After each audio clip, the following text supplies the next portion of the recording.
Hello, hello. Welcome to all of you. Good afternoon. Welcome. Thank you for coming considerably early to hear us talk about this afternoon's performance by the Reno Phil, the first concerts of the Reno Phil's 55th season, which is pretty exciting. Oh, yeah, it's great.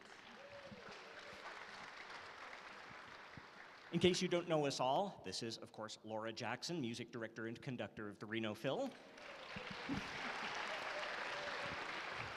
And I'm Chris Morrison.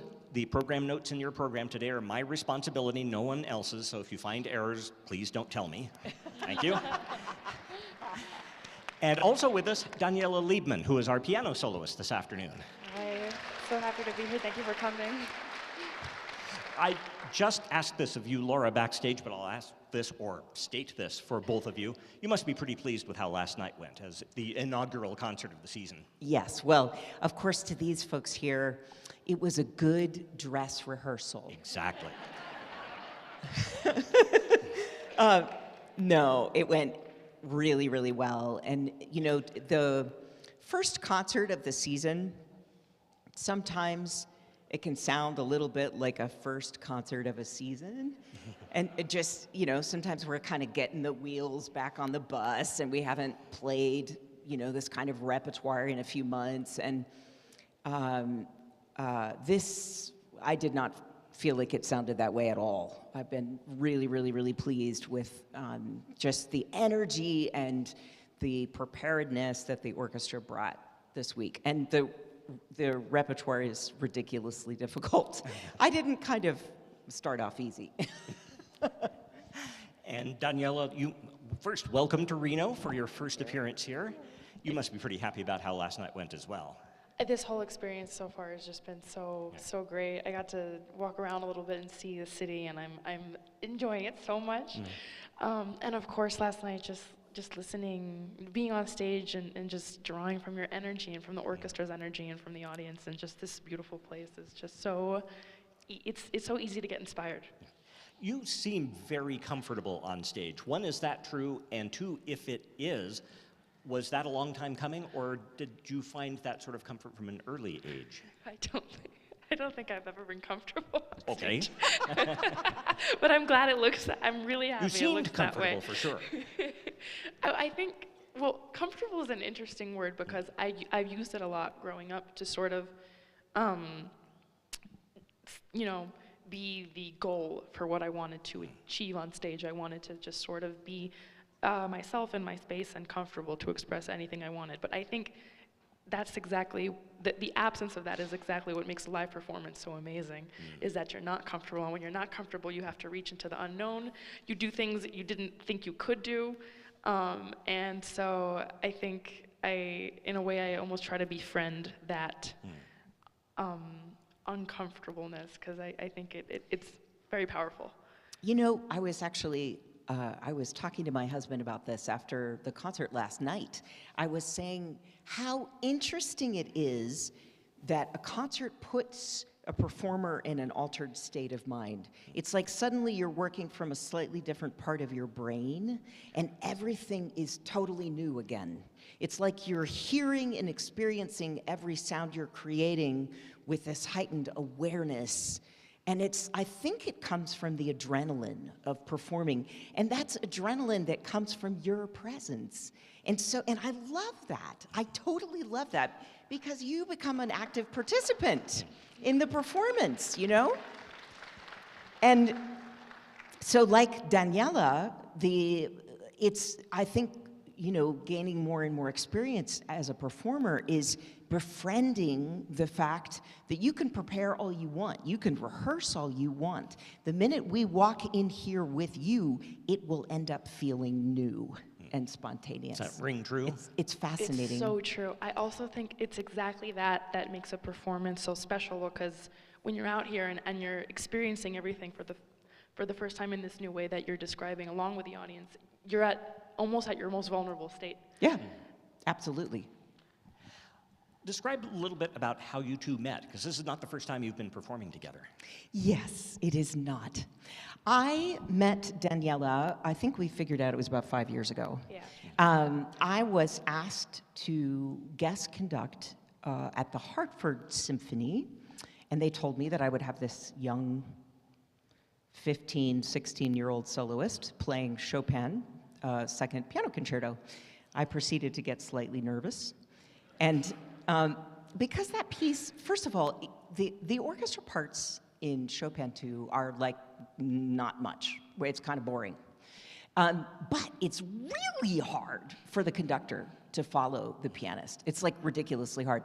And the orchestra, because they're not very busy, they can just kind of sit there and watch you mess up, you know?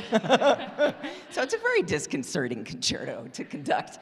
And what I found in working with Daniela was that even as a young teenager, she was already so sophisticated in her artistry and in her chamber music ability, and it was effortless. It was actually pretty easy, and I was so grateful for that.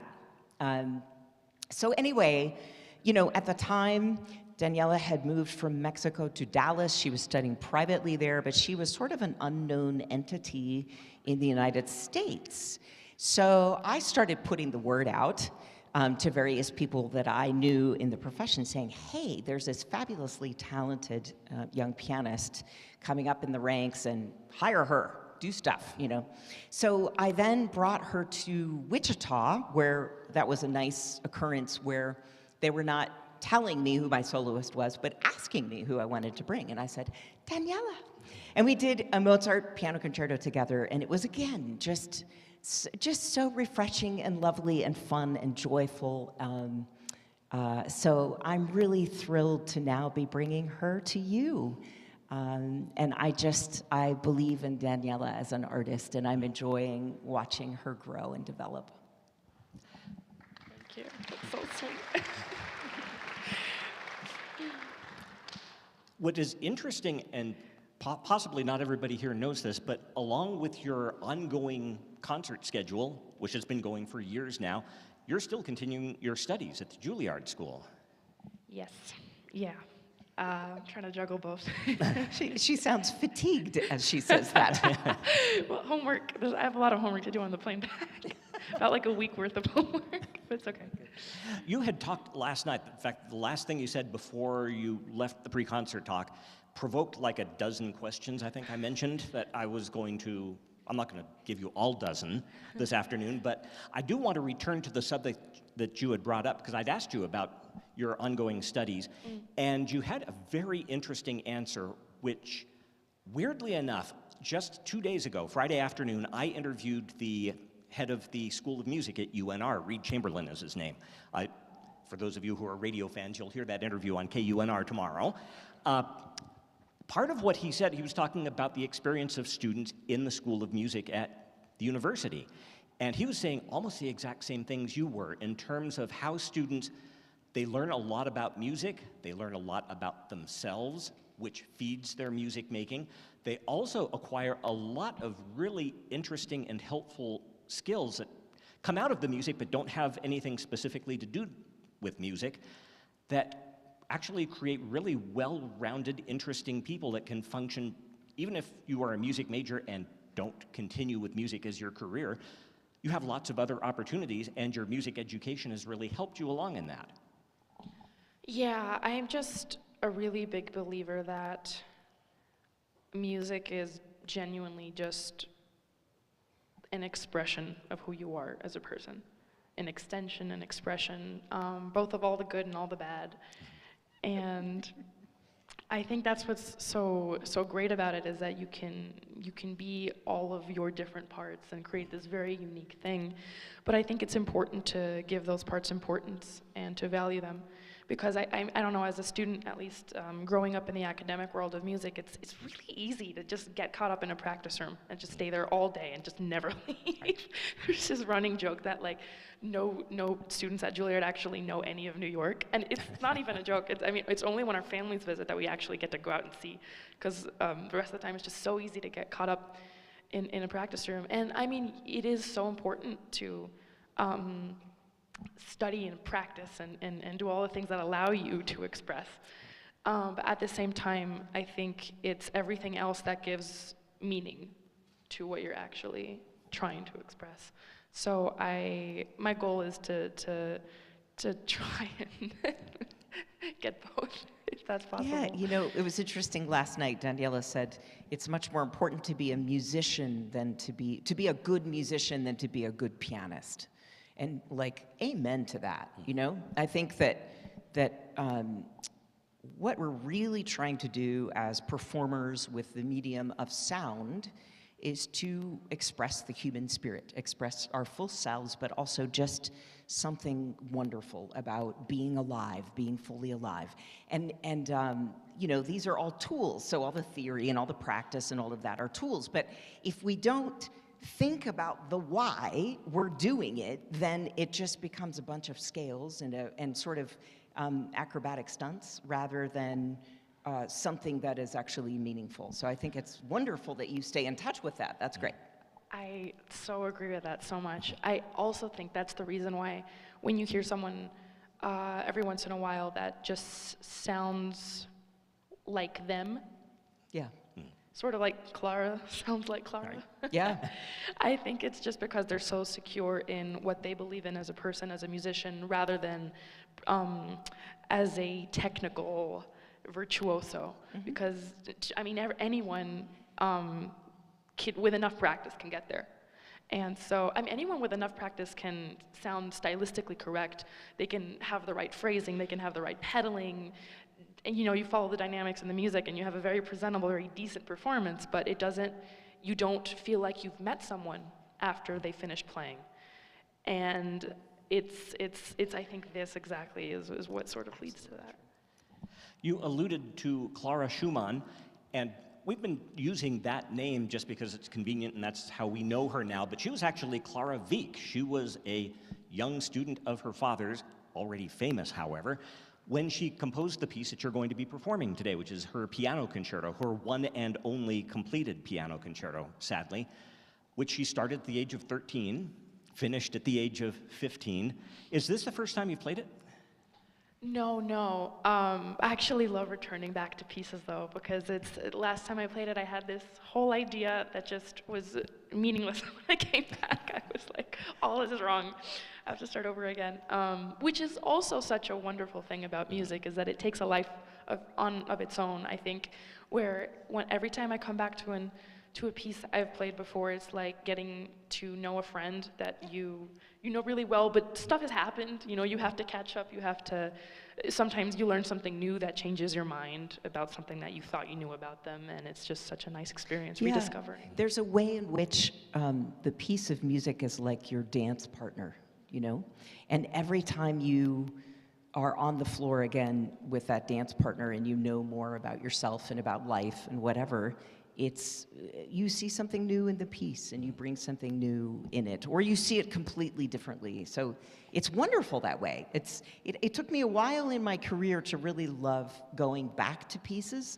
For many years, I liked doing new things all the time. I didn't really know what to do, like going back to a piece, and now I love it because you can go so much deeper into a piece. You can just, it's fabulous. And turning back to something that you just said a moment ago, with the Clara Wieck, Clara Schumann piano concerto, as young as she was when she was writing it, you do really get the sense of an individual behind those notes. It's not a young person showing off the fact that they play the piano really well. There is a lot of heart and individuality in this piece, which is kind of stunning coming from someone relatively young like that. It's unbelievable. Quite literally just hard to believe. And like you were mentioning last night about how even the form of the concerto is just so extraordinarily different and so brave to take on just the second movement, which has no orchestra. It's just I have the first half of the movement, and then the second half of the movement I'm accompanying the cello. And it's just such a wonderful idea that, like you said, doesn't really exist otherwise. No, I in the didn't. concerto. However, as I was listening last night, I came up with a comparison that For piano concerto fans, you might know what I'm talking about, and you might not buy anything of what I'm about to say, but I thought of the slow movement from about 80 or 90 years later of Maurice Ravel's G major concerto, Yes. where you start with the piano by That's a good itself point. performing an unadorned version of this really beautiful tune. Yeah. The music goes elsewhere for a while, a little tension builds, and then suddenly another voice joins in. In the case of Ravel, it's the English horn. In this case, it's the cello, and they play the tune relatively unadorned, undecorated, but you're providing all of the filigree and embellishment around it. I was shocked to find out that Ravel didn't have that idea for the first time. Clara Schumann had that idea as like a 14-year-old. Does that comparison make any sense at all? Yeah, no, I actually played that earlier this year, and I never made that connection until you just said it. Do you know, I actually also thought of the Ravel just earlier in the week. There was something about it that was reminding me of that, so I totally buy that. But it's such a wonderful piece, and it doesn't get played all that often. It shows off the pianist so well. I think you would agree that she yes. provides you challenges, even as a young composer. I mean, it's as well like how you were saying. Well, I think out of most concertos I've learned, including the Liszt concerto, the Robert Schumann concerto, I think hers is harder. Like, yeah, it's more challenging. And there are technically. great pianists that sort of just like don't play Liszt because it's really hard. You know, I mean, you know, they won't perform it so much, and so that she's saying this is even harder. It just gives you an idea. It doesn't really sound that way though. No, you know? it's what's interesting actually, because I feel like Liszt, especially Liszt, because he's so shiny and so showy, there's this aspect of it that's perfect for audiences because it is music that, generally speaking, is harder than it is, looks harder than it is, except it is really hard. Yeah. But she, I think, has this very interesting combination of a very lyrical voice that doesn't need all of the, you know, hullabaloo that Liszt does, but at the same time she has these just bursts of just sparkly, impossible to play Insanity. Yeah. You look at the score and you want to cry. I want to cry at least. This is a little infuriating, but I have to read this quote because I got curious. Clara Schumann, she became legendary as a piano soloist and as a confidant of great musicians. She played 1,300 some concerts in her career. She didn't write that much music, and a whole lot of it comes from early on in her life. In fact, for the last 40 plus years of her life, she didn't write anything original. She did some arrangements of other people's music. I was curious to see, since she wrote so much, if she had written much about her own music, and I came across a quote. And I'll share this, and I don't know if it needs any commentary, but this is what she wrote. This is Clara writing about herself. I once believed that I possessed creative talent, but I have given up this idea. A woman must not desire to compose. There has never yet been one able to do it. Should I expect to be the one? On the one hand, you want to say, but no. But on the other hand, it is highly unshocking that even one of the great musicians of the 19th century would be aware of her surroundings and what life in the musical life was like and come to believe something like that, even somebody as obviously unbelievably talented as she was. I don't know what to make of that, other than I guess we should be glad that she did write at least some music. But things have changed a lot. And I won't go down the rabbit hole too far, but let me just say that things haven't changed that much, and they haven't changed enough, and it's only in about the last, I don't know, maybe 5 years ago, there was this big social media storm when the new seasons came out of the major symphony orchestras like Philadelphia and Chicago, and there was not a single woman composer on the seasons, the entire seasons. And these are full-time orchestras. So it was because of social media pressure that then, you know, and the Me Too and everything, that now it's sort of like, it's filtered in, and now it's like 2% of the pieces that are performed by symphony orchestras are by women. I remember you remarking back in March, I think it was, when Inbal Segev was here, Yeah. and she was performing Anna Klein's Dance. And you pointed out that woman conductor, woman soloist, playing music by a woman composer, that's still something that needs to be pointed out, because it doesn't happen that often. Yeah, no, you're right. Actually, I hadn't actually put that together for this week, but here we are. Here we are. I also think, just as a historical thing that I think about a lot, is just how important women were to every single male classical composer, because I mean, women were the ones keeping the art alive, because I mean, originally it was an art that you learned to, you know, to be a good housewife, just as one would learn to paint, and how they would learn to sew and dance and sing, they would learn to play. So a large majority of the people consuming, you know, the most major composers of this time, you know, anything from Haydn to Chopin to Brahms were women, largely women. Most of them were women. And it's just so interesting how they were such an important, so vital to the whole existence of any of these male composers having the success they did. So I have a question for you, Miss Daniela. Have you tried your hand at composing at all? Has that bug come to you? I think I would, whenever I have to compose for school, like, because it's a thing you have to do quite a lot, there's something about it that really draws me in, because it's this ability, I think, to write and speak this language that you're supposed to be fluent in.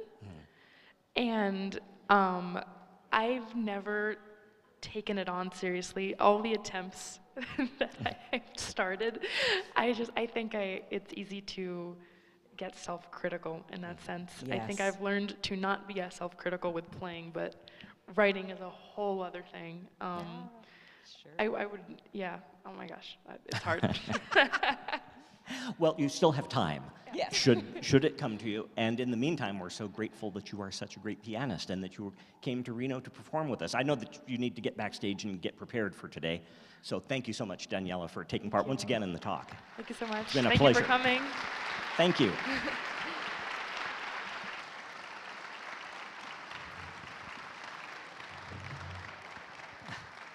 I should know better than to bring up big subjects like that when we've got like 8 minutes remaining in the talk. But I'm not. It's too much I'm fun. not that bright.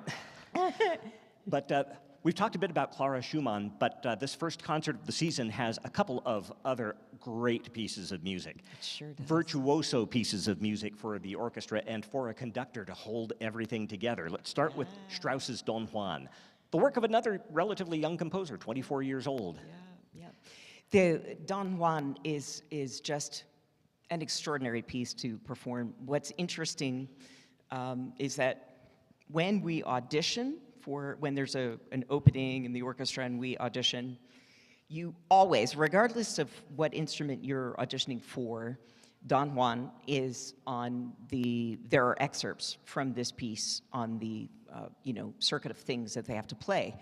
And it's because it's unbelievably challenging for every single instrumentalist on stage. And it's so interesting that it starts with silence. I go like that, and nothing happens except I, hit silence, and then the whole orchestra just goes, blah, blah, blah, blah, and they have to do it together, and it's insane. It's totally insane.